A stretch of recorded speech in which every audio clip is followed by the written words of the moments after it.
everyone, I'm Rosie Ward, and this is Show Up as a Leader.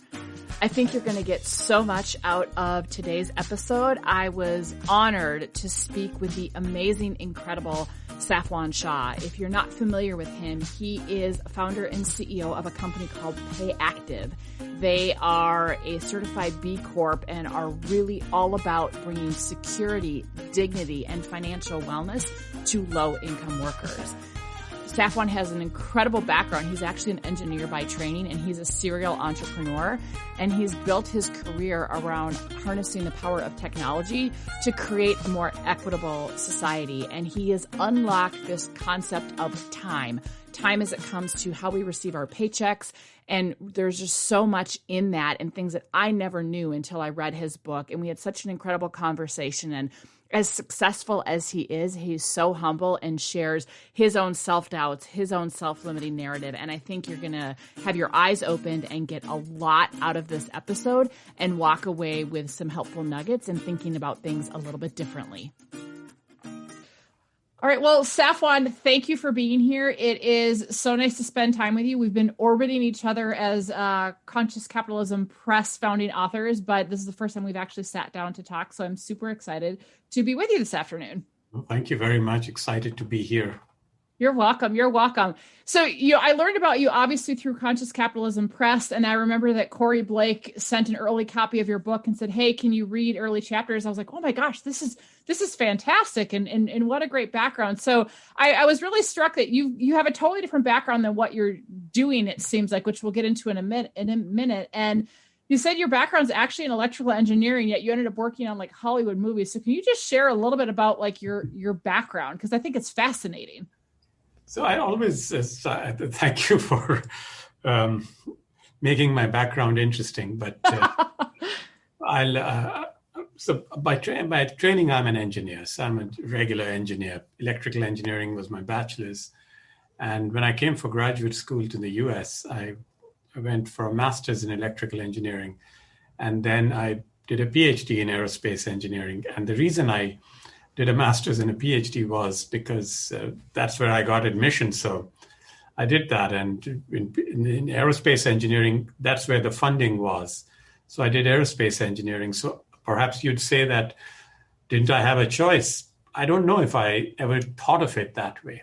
Just the opportunity to do something exciting was exciting enough. So that's how I ended up doing these things. That was a training. But so by training, I'm an engineer. And all the various other experiences like working with NASA experiments and so on was an opportunity that I got while I was in my graduate school, and I became a part-time researcher in another lab. So this is how all these things came together. And since you mentioned the Hollywood connection, it isn't really a Hollywood connection per se, except that once I designed an experiment, or I was part of a team that designed an experiment, which was part of these aircrafts which test out microgravity. So they go in a parabolic kind of state, and for 20, 30, 40 seconds, everything inside the plane floats. So Tom Hanks was doing rehearsals for his upcoming movie, I think Apollo 13. And that's my connection to Hollywood. Did you call it like the Vomitron or something like that? So it's a Boeing. It's a regular Boeing 720, I believe, or 707. And it actually goes through this parabolic motion, goes up very fast and then kind of floats and comes down. And it's called the Vomitron because it sets inertia and all kinds of things. That was my. I get that from a Ferris wheel, so I would definitely it would not work very well. If we go to any rides with my son, I'm the one that has to take Dramamine and put the little wrist things on. It's not good. I would not do well on that. Well, and I was also appreciative of your background because my dad is a mechanical engineer, so I grew up around engineers, so I understand that well. So tell me then, how did that get you into what you're doing now with Payactive, and really what you're trying to accomplish with the work you're doing? Because it's so important. And I was so struck by things that I never knew anything about when you talk about batch processing and timing of pay and just how low income wage earners are so disproportionately impacted by just systems that don't need to be there. Yeah, so now if you fast forward, so by training, I'm an engineer, and then, like most people, they look for a job and so forth. So I also had similar struggles. I came to Silicon Valley in the mid-90s, 94 to be exact, and looked for a job and, got into some position which was somewhere between engineering and product and so on. But that was a very small phase of my life. Very early on, kind of figured that I wanted to do something on my own. And because when you do a PhD, in my case, that's an additional 3-4 years of education, right? So what happens is all your friends have moved on in life and they have a 2-car garage and very happily settled, while you did nothing else but stay in campus or college. You're a cross between an educated derelict and a ponytail and no money. So that's what happens. That's what a PhD does to many people, because you just spend a few more years. Yeah. I got mine while I was working, so I was sleep deprived trying to, but I get it. You get it, right? That everyone that you knew before, they've moved on. And they just say, why are you doing this? Okay, very good. I was like, I'll see you in 4 years when my dissertation is done. And yeah, pretty much. And that's exactly. So when I came up for air, or I had graduated, most of my friends were happily settled and doing very well in life, while I was still poor and still struggling.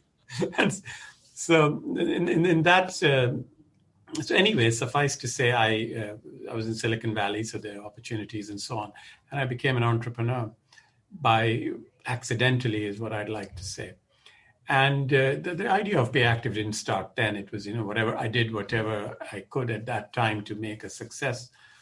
And in that journey, I suppose, this thing kept coming back to me, that within America or within the United States, there was this dichotomy that on the one hand, we are the richest country in the world. And on the other hand, there isn't, you don't see that affluence spread all the way to 100%, 60, 70%, which is a rather large number in our country to be struggling, and the word paycheck to paycheck and things like that. But it didn't all sort of click in, one day. It was only after the 2009 meltdown, when the whole big crash came, 2008, 2009, that I started noticing that all the news and everything was full of the struggles and of people living, they'd lost their homes and lines at food banks and things like that, and it bothered me, in a sort of both in an emotional way, but also in an intellectual way, that this doesn't jive. That here's an ocean full of water, but not a drop to drink. Or, what is going on? And that set the trajectory in which I became very curious. And it became, I'll stop in a second. It just became like an intellectual challenge. And then all the pieces, then I started building. And that was the beginning of Pay Active. It was a question. Why in the United States, 70%, 60%, so many people live paycheck to paycheck? Is there a shortage of money or opportunity or what? So that's the beginning. So I'm curious, you said it started as an intellectual, but it sounds like it shifted into something more. So can you talk about kind of that shift? So interestingly, and I've spoken about it on other occasions, so that phase between 2009 to 2011, I had sold my company and I was looking for what's next.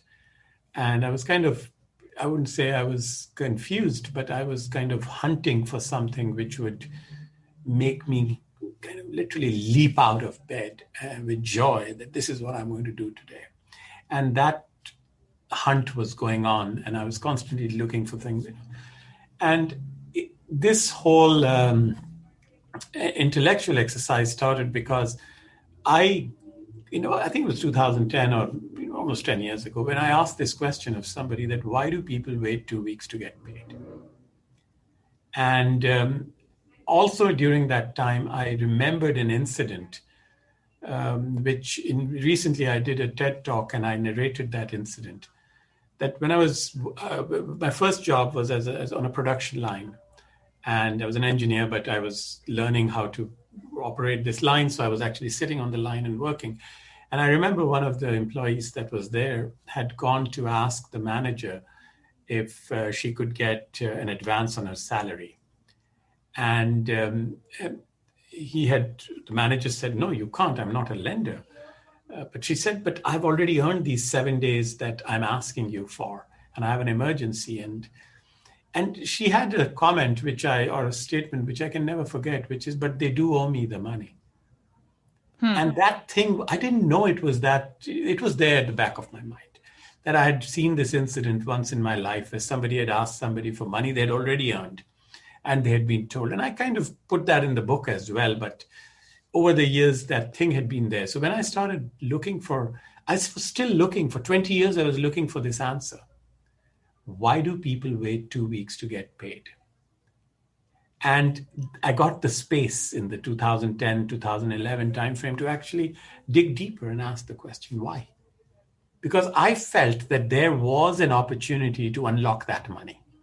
Yeah. That money was sitting in the system and people were borrowing against it from payday lenders and paying late fees and so on. So I said, maybe there is something here if people got access to their earnings in a more timely fashion. And this 2-week fixed mechanical cycle, it's like you can't eat until 3 p.m. every single day. That's a very fixed mechanical. What if you're sick and you need to have medicine? What do? You don't eat? Or so that kind of, so I said, if people don't have money at all, is it okay for them to take small amount? Or if they have an emergency, can they take from their earnings rather than go out? So this is how it started. And then I went into economics and history of finance and how governments, royalty paid people, how wars were won, how soldiers were paid. I went into all that, how scripture thought about it,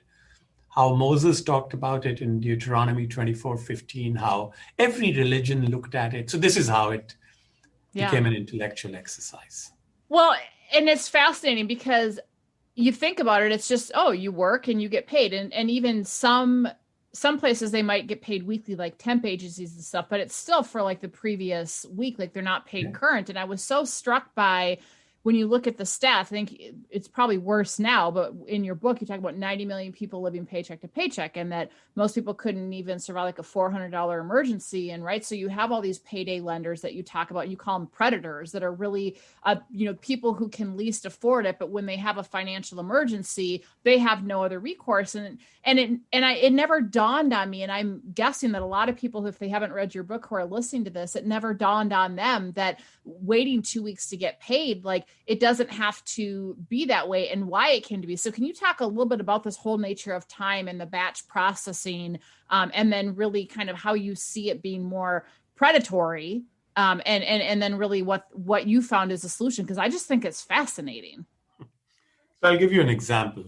So landlords get paid in advance, right? You pay your rent, they get paid in advance. On January 1st, you're paying them for January 1st to January 31st.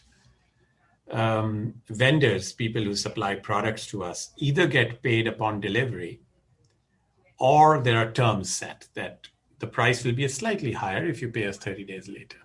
So but most vendors get paid with some terms or upon delivery. Customers pay us instantly. If I walk into a Starbucks or an Apple store and I say to them that I'll pay you in 2 weeks, can I walk away with a computer, or can I have this latte and I'll pay you in 2 weeks? That'll work well. They'll laugh you out of the store, right? And however, but the employee at Starbucks waits 2 weeks to get paid. So how? Why? What is the reason? The customer paid you instantly. I got my coffee and I paid you. You paid your landlord instantly. Your vendors that supply you various equipment, they're either terms or you pay them upon delivery. But the person who works behind the counter or the barista or whatever has to wait 2 weeks. And who's hurting here? The most. So that is the premise, that why are they? So having framed it as like this, that why do employees have to wait 2 weeks? Then the second question is there anyone deriving benefit from this 2 week wait? So the conventional answer is that there is interest to be made on the money that you hold of your employees. So if you have 10,000 employees, each one's making $1,000 a week, so it's $10 million. So you make an interest.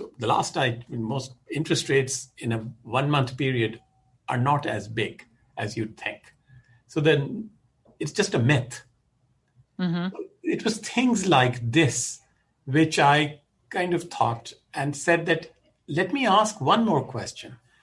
That during this 2-week wait, and I'll use 2 weeks as an example, it could be 1 week and it could be a month in many cases. During these 2 weeks, who's benefiting? Turns out that the late fee industry, the overdraft fee industry, the much smaller in comparison payday loan industry, they are the ones, the corner store, which gives you a payday loan or, cashes your checks, they are the ones. The late payment that you make on your daycare or on your telephone bill, somebody charges you $30, $40. So I started adding those numbers together. And it turned out that cost of waiting to get paid can be as high as $250 a month. Wow. Because people will get hit by 2 or 3 overdrafts. In America, $35 billion per year is the overdraft fee. So $1 billion, $35 events. If you and I didn't pay an overdraft, then who did? Late fees, there is no way to calculate late fees. But I ask you this question that why do you check your statement every month? Because you want to make sure that you didn't end up paying a late fee, the timing and all that. So timing is everywhere. So there's a cost of waiting to get paid, the 2-week cycle. It's about $200, $250. All those costs are there because you live in real time, but you get paid in a batch or mechanically. So there is this natural, there's this misalignment. And if you're living paycheck to paycheck, then it's a tightrope. A tiny shock, and you've got a $35 fee that you have to pay. So it was things like this that fascinated me. I can only imagine that with COVID, right, with so many workers that are already living paycheck to paycheck, that are working in industries that either shut down or they were furloughed or they were laid, I can only imagine it's probably gotten phenomenally worse with all of the, I'm just going to say, insanity that 2020 has brought. Yeah, I mean, I was thinking about this, and before the global pandemic, there was a sense of urgency. I would go around telling people about it, and they'd, get surprised. Oh, we didn't think about it. Thank you. We didn't know. So everybody said that this was a blind spot, and there was a sense of urgency that was building because we've been going to businesses and giving them our product that, your employees could benefit from it. And that's been going on. But what happened with the global pandemic, with COVID, the urgency turned into an emergency. And the outcome that this transition from urgency to emergency, there was another amazing outcome. And that is, we finally found a name for those people that suffer the most. And they turned out to be essential workers. And what really is an essential worker? I've thought a lot about it. And an essential worker is someone who can't stay at home. Because if they stayed at home, the economy stops. The country stops. That's why they're essential. So that they can keep delivering groceries so I could sit in the comfort of my home and be on my Zoom calls.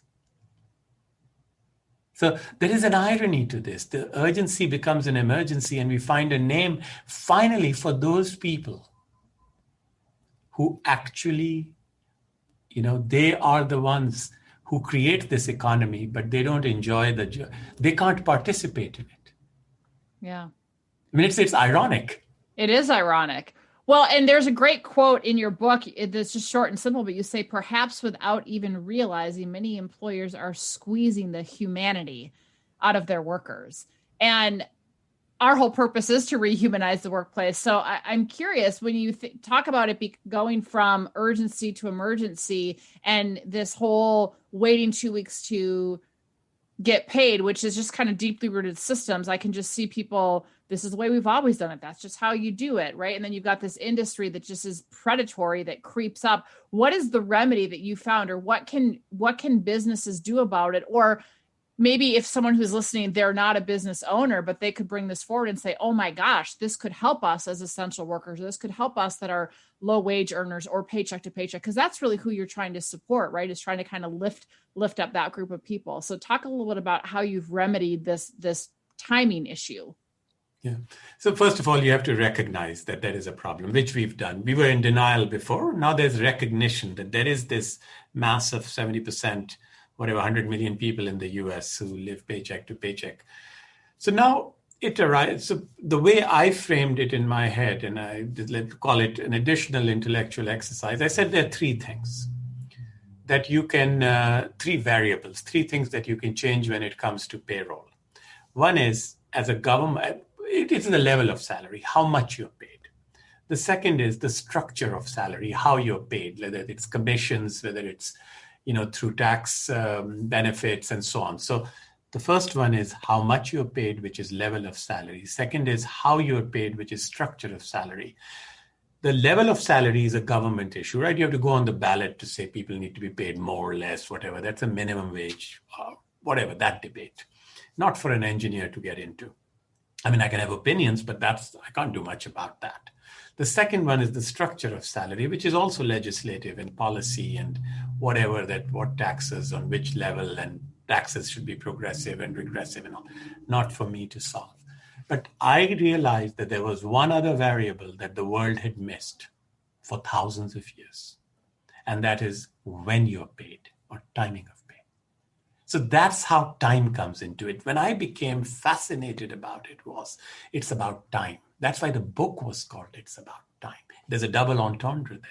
And I went to crazy lengths to find and draw analogies.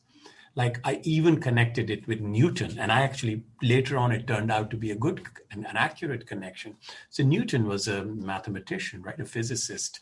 He was at Cambridge in England.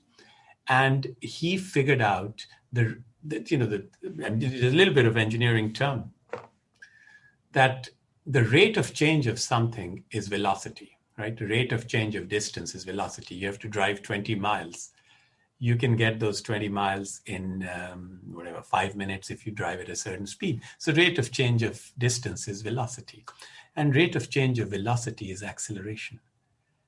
And I said, is there such a way to look at salary? The rate of, the timing of pay is critical. And it is during that phase, Rosie, that I stumbled upon a paper. It was called Timing of Pay, and it was by this professor, two researchers out of Dartmouth and Harvard. And I picked up the phone, and they said, if you're paid less, you should be paid more frequently. And it was written in 2009 or 10. It was out. It wasn't really officially out. And I picked up the phone and called him, and I said, I'm very excited. He said, I'm a theoretical economist. Why are you? And I said, this is why, because so many people are struggling between paychecks, and your paper says that it could be good for them. If they're paid less, they should be paid more frequently. And I want to see the math. And these are the ways that I guess timing kept coming back. And the whole time concept was everything for me, that there is a time issue here. Mm-hmm.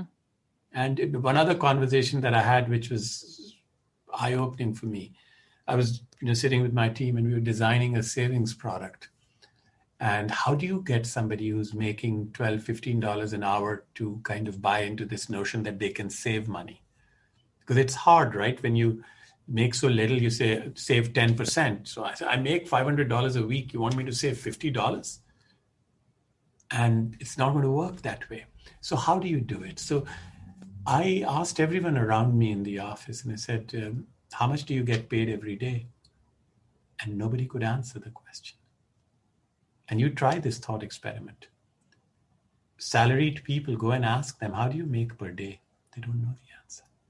Now go to somebody who's an hourly worker and asked them, how much do you make per day? And I did that. I went out of the office and there was this guy standing there who I knew. And I said, how much? He said, $114.20. I freaked out. So what? So he said, I know exactly that today I worked 8 hours and this is my rate. And I said, what else do you know? He says, a backpack is 3 hours of work. I have to buy it today for my child. And I said, oh my goodness, we're doing it all wrong. So I went back and we designed a software product where we said that instead of saving 10%, you should be saving 2 hours a day. Because suddenly it becomes like if you ask somebody that you have to save 10% or $20 a day, they will, oh, I can't. But if you say save 1 hour a day, save 10 minutes a day. And within 100 days, that 10 minutes would be 1,000. And now it's more than $500. At $10 an hour. So behavior, nobody has actually spent the time to reimagine products for those people who live paycheck to paycheck. Yeah.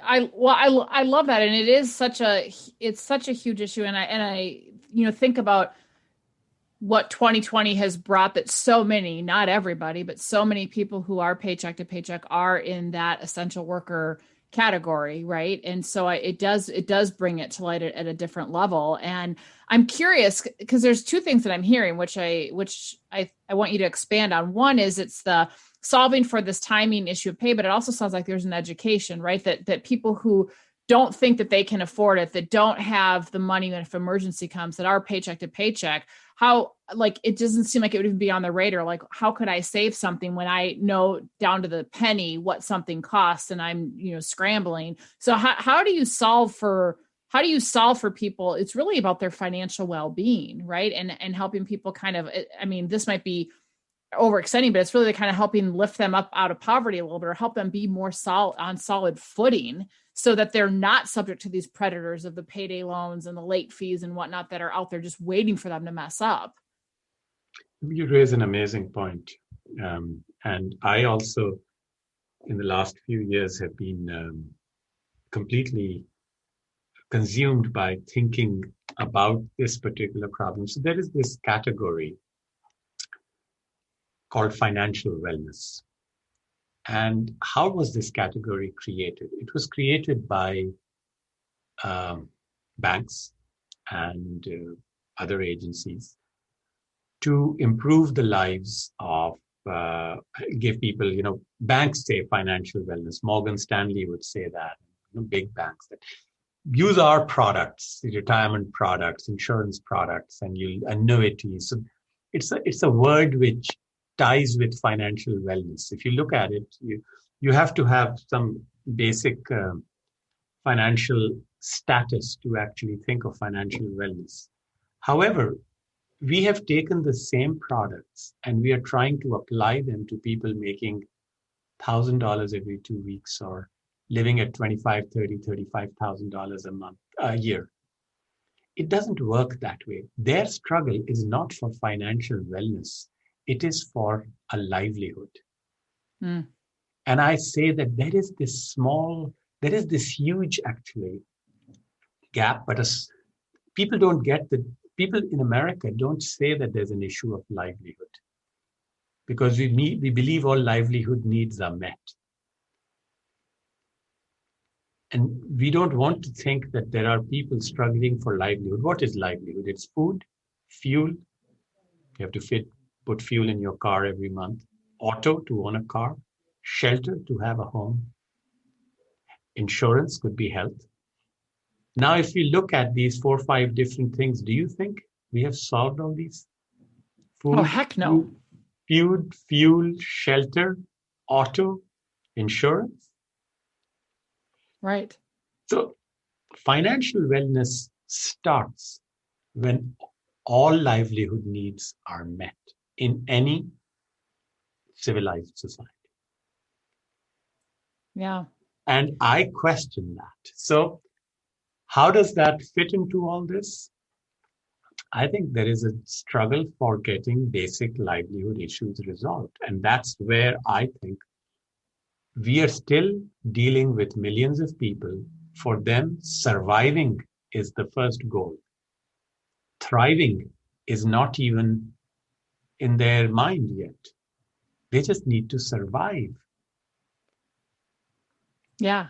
Well, and it's hard to be fulfilled in your life if that's your mindset, right? If you are just literally in survival mode, that's rough. I mean, there's so many people that are doing that. So can you speak a little bit more about how you're helping to remedy that and maybe what you're seeing as a result? Because Pay Active, right? I mean, you're kind of trying to solve for this to the extent that you can. And I think it's just fascinating. And I would love to know what you're learning, what you're seeing, what the response has been. So now that it has become a category, what we do, which is access to your wages as you're earning them. So rather than wait 2 weeks. So it's small amounts that people get. They take $50, $100, $200. So the first thing that happens is, to your word that you use, their well-being. It's almost like they feel that they are in control. Imagine leaving your home without your wallet and or an empty wallet. And it's going to be a stressful day because you don't have money for food and all that. But imagine that after 4 or 5 hours of working, you have access to 4 hours, assuming it was real time.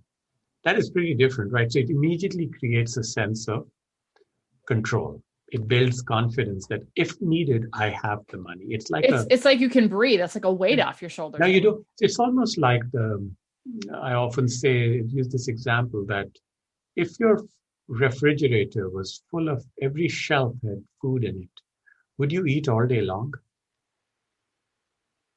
Not. No. So why this belief that if you take money every day, do you think you'll spend it every day? If you need to take, you should have the choice to access money you've already earned. This assumption, this paternalistic assumption that they don't know how to manage the money, is the first myth that has been shattered by our work. People use us, interestingly enough, they never even take, so we allow up to 50, 60% of what you've earned. So if you've earned 100, you can get 50 or 60. That's what we allow. So it's got an inbuilt guardrail. You can't take all of the money. And this is something that we started with, and now it's a flexible number. You can go up to 70, but what did we find out? People don't take all their money that they have access to. Then the second thing is, we thought people will take it every single day if they had allowed. So about a year, 2 years ago, we added this card with our product, that whatever you've earned, you could move it to the card, and there's no fee. There is no fee to get the money from us because we make it when you use the card. And I thought that they'll use it every day. Nobody did. They use it once, twice, 3 times. Sometimes they'll use it more. Sometimes they'll use it once. So they are right sizing, right timing the money. It's almost like it's a safety net, right? That's there. So it is also a change in life, right? If you are going to be paid less or you're low income, then you should be paid more frequently. Plain and simple. If I'm going to go on a 900 calorie a day diet, will I eat all the 900 calories at 7 a.m.? It's common sense, right? But we kind of have this same rule. We are taking one size fits all for what's good for the white collar, their type of financial wellness and so on is not what applies here, because there's too little money to play with. So you have to reimagine how they spend, how they save, how they buy their products. We've got to create a whole class of products that are applicable to this workforce. Yeah. Well, I love that. I mean, because we're all about human workplaces and everybody, right? And so I love that there are so many people that are forgotten and that don't have the ability to even, like you said, they can't even think about thriving in their life because they're just totally in survival mode. And I think that when you have stressors like the world has thrown at us this year, and I'm sure there'll be other ones in the future because that's the nature of the world we live in, it's really giving people a little bit of peace of mind, or it's one less thing they have to worry about. And I love that you're doing like some education and stuff with it too. I mean, that just, Yeah, it's fantastic. And so I want to sort of shift gears, but not really, because one of the things that this podcast is about, so if people are listening, like, okay, that's great, that's fascinating, what does it have to do with me? Because either I am a white collar worker, or I have no idea how to like bring this into my employer. And we'll put links to Pay Active and everything in your book in the show notes. But what I so love about this, you said, it started out as an intellectual journey. And the premise of this whole podcast is that everybody has the opportunity to show up as a leader in their life, in their personal life or professional life, to become a better version of themselves and make a positive impact. And where you see a need or an opportunity, and to get curious about it and investigate and to speak up and call up people who wrote a paper. And I love that you did that. Like, you're like, my background's engineering. It's not in timing of pay or finance, but you just, this question kept coming at you and you kept digging into it. And now it's making such a huge difference for people. And so one of the things I've also learned, though, is that when it comes to showing up as a leader, that sometimes we have our own narrative that can get in our own way. Like, who am I? I'm making this up, but you might have this. Who am I? I'm an engineer. I'm not a finance person or whatnot. And one of the things that I try to do in this podcast is help people realize it's a human experience for us to tell ourselves these self-limiting stories, even if we've been really successful from the outside. And what do we do about it? So this is a question I ask every guest that I would love to get your thoughts to, is really for you, Safwan, what is a self-limiting story that you find yourself telling yourself sometimes? And then when it shows up, how do you deal with it, or how do you move beyond it so that you can still show up as a leader in your life? That's a tough question. I think there's so many. We anchor ourselves to so many things and sabotage ourselves. So when I came to America 31 years ago, I was coming to a place where you could do anything. So for an immigrant, it is a slightly different way to look at it. And I'll frame it that way. That when I came to America as a young man and went to graduate school, I actually believed that in this country, you could do anything. And I think every immigrant comes here with that.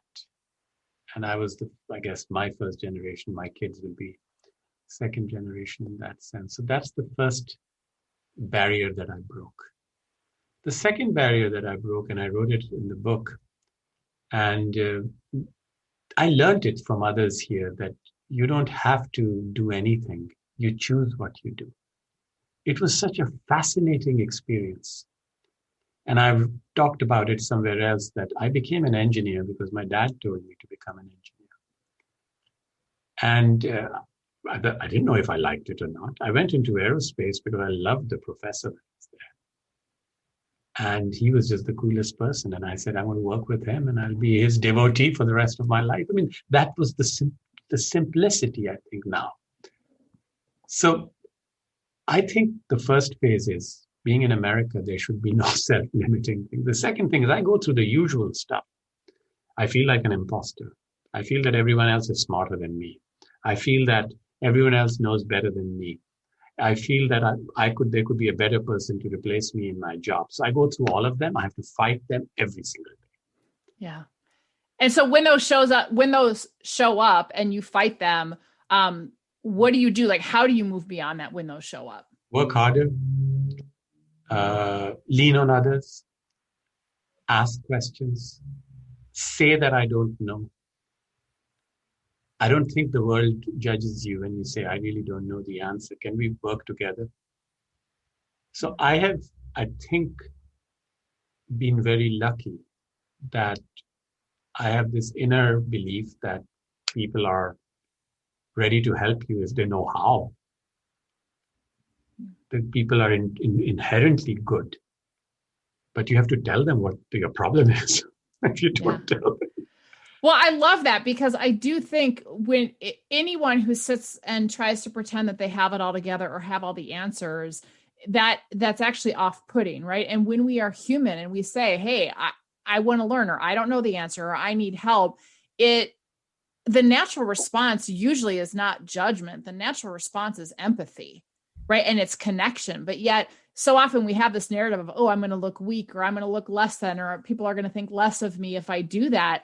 But it's the opposite. So it's kind of an opportunity to reset, right? Think about if someone tells you that they don't know the answer, do you judge them? Or if they say, hey, let me find out? Or if someone, asks for help, I know I don't judge them. I'm like, good for you for admitting that you need help, or, what can I do? So it's so interesting how we think it's okay in other people, but in ourselves, we get caught up. And we don't even find out. Like I think for the longest time in life, you don't even know what you're good at. And by the time you discover you're good at something, it's already pretty late in life. Yeah, true. Can be. So let me ask you this then, when, this is kind of a twofold question, but what is one impactful way that you are showing up as a leader in your professional life these days? And what's one impactful way that you're showing up as a leader in your personal life these days? I think, I don't know if I'm doing a good job, but what I'm doing now in my professional life, I am singularly focused on the human condition of our user. And I think that is the best way to remove any confusion of what we are doing. So when you take a company at a company level, it's hard for everyone to agree on three things, or sometimes they agree on one but not the other. But the way I show up, or the way I am doing every single day in my professional life, is to make sure that we understand the user we serve. And the user is not the business, it's the end user, the hourly worker, the low-income worker, the struggling worker. So I think my biggest job is to make everyone understand the joy of sharing or doing something for that worker. It's universally now understood that there is a problem. And I think that's what I'm doing at a professional level. Now, I don't know if that suffices as an answer, but I'm being very honest. That's what I do every single day. I love it. You're rallying around a purpose and you're helping other people. I mean, one, it's enlightening people that there is an issue, but two, you're rallying around a purpose, which is about like the humanity. It's bettering lives, right? Exactly. And you're helping others see that. So I think that's phenomenal. I mean, like we put out a 2-minute video on a robot. I mean, why would a company put a video out on a robot?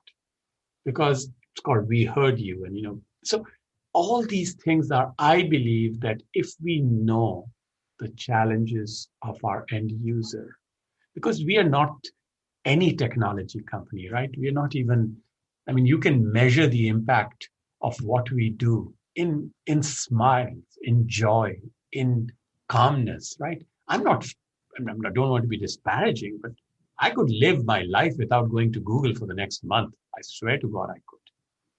And Facebook, I could live without it forever, right? Most people could. Mm-hmm. But can you live without getting access to your money? And can you measure the impact of getting $50 so your self-esteem is not compromised? Yeah, that's the impact. So it's pretty, to me, it's just what a gift to be able to do this for a living. My God. Yeah. On the professional side. So now I guess I can't avoid, but on the personal side, yeah. I don't even know how to answer that. Like, what do I do? I think on a personal level, at some point, and this could be just, maybe it's my fool's machinations or my imagination. My personal and my professional have merged completely. Whether it is my children or my home or my conduct, I live to serve my goal. And I'm so fortunate that I can. I mean, if there is the famous adage or statement, or maybe it isn't, maybe I coined it, I don't know. You are what you hide. Mm. So it has kind of made me think that this work-life balance and all those, I've kind of in some ways been so fortunate that what I do as work and what I am as a person have merged. Yeah. I love that. There's an old saying, and I don't know who said it, and I'm going to botch it a little bit, but it's basically that when we go to work, back when people who did went into an office, that when we go to work, that we leave our car windows cracked a little bit so our real selves can breathe while we're in there. Meaning, right, we're showing up as a totally different person at work, and we're not being our real true self. And what I love is you're being you. And like I said, the lines have blurred because you're not being one person at work and one person at home. You're looking at, how can I serve? How can I serve my family? How can I serve my community? How can I serve, the end user? And so I love that, because it's really, I think that if we're going to show up as a leader in our lives, we can't have like one version of ourselves and another. We have to really look at, can we really get clear of who we authentically are? Thank you for saying that. Sometimes I get into these. Some people would say that, my work-life balance, when I go home, I love to cook. But I say, maybe you love to cook so you can be good at work the next day. But yeah. So I'm not saying in that way. And of course, we are parents, and we clean the kitchen, and we put the laundry in the right place. All those things we do. But I think there is no separation. There is no sort of, oh, thank God the day is over. Right now I can be somebody else. It's more of like, and I get like you might be more relaxed with your friends than you're going to be on a work call or something, but you're still you, and or your values haven't changed, or how you lean into conversations or opportunities don't change, and that's what I think is so important, and I think probably a key to your ability to thrive in your life personally and professionally. It's kind of fun, right? Because the books I read, and my entire, these are actually books that I read. I'm sitting in my office, and this is stuff that whatever I love to do is part of my work. If I study math for interest, just for the heck of it, it's because I'm applying it to my thinking. Yeah. I would say I haven't read a quote unquote fun book in probably 25 years, but to me, they're all fun. Like I'm just like, oh yeah. Like I don't read like novels. I mean, most of it's business book or leadership book, but to me, it's fascinating because I can glean stuff from my own life, but also look at how can I use it to serve others or educate others or incorporate it in my work. So I love it. I get it. Love it. Love it. So this, we're at the point of the podcast that I do with all my guests that I think is fun. And it's kind of a quick questions, rapid fire thing. So I have 10 or 11 questions, and just first thing that pops in your mind. Are you ready? Are you ready to play? I am ready. Okay. So we're going to start from a little bit more thoughtful to kind of fun and silly. So fill in the blank. Living authentically is? Honestly. Perfect. When the world is presenting an opening, but you don't feel like showing up as a leader, what do? Die of shame.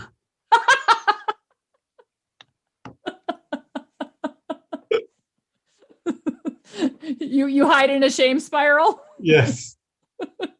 Cringe. Say maybe tomorrow, next time. I love it. I love that you're a successful CEO and author, and you have it too. So when's the last time you were courageous, and how did you show up? 3 days ago. I went into a major video interview, and I said, financial literacy is a myth that needs to be shattered, adult financial literacy. Because I actually believe that people are not bad. They just been given bad products. So it's a contentious statement. Yeah, it is. It is. I'm sure that rocked the interviewer's world a little bit, huh? Well, I hope so. Hey, shaking things up. I love it. Something people would be surprised to know about you. I'm shy and reclusive. All right. But yet you're out there a bunch. So that is surprising. All right. So this one I love to use as a little bit of an icebreaker. It's kind of a fun one. So this is if money, right up your alley, but if money, timing, reality were no object, right? Like you can just kind of go into a make-believe universe. I call it the 4 C's. So what car would you want to have or drive? What country would you want to visit? What cuisine would you want to eat? It does not have to be related to the country. And what celebrity, living or dead, would you want to eat that cuisine with?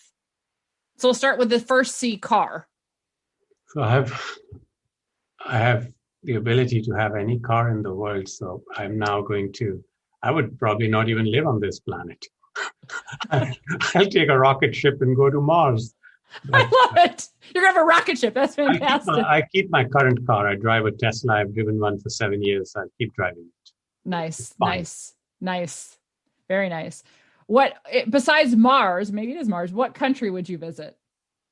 So I'm originally from Pakistan, and I think I'm very happy in America. I think it is the most interesting country, and I would keep staying here. Okay. What cuisine would you want to eat? I think a combination. I think the fusion between, maybe sushi, very good sashimi and sushi. I think I can live on it, and I would probably need some kebabs, because from where I come from, kebabs are necessary to live a respectful life. So, sushi and kebabs. I love it. We're going to have a new food truck, sushi and kebabs. Absolutely. And what celebrity, living or dead, would you want to eat your sushi and kebabs with? I mean, I would love to know Yuval Harari, the guy who wrote Sapiens. I would like to either him or, that's the guy. Or if he's not available, then maybe Shakespeare. I would like to spend some time with him. And if he's not available, I'd really want Socrates to come back. You're going deep. I love it. I love it. I gave you Harari, Shakespeare, and Socrates. I know, man. Wow. All right. So what's your favorite go-to movie? So, Matrix. Oh, nice. I have it on my phone. I have it on my iPad. And if I need to watch something, I just start Matrix and I can start it from any section. You're Mr. Anderson. Mr. Anderson. Love it. Your go-to song?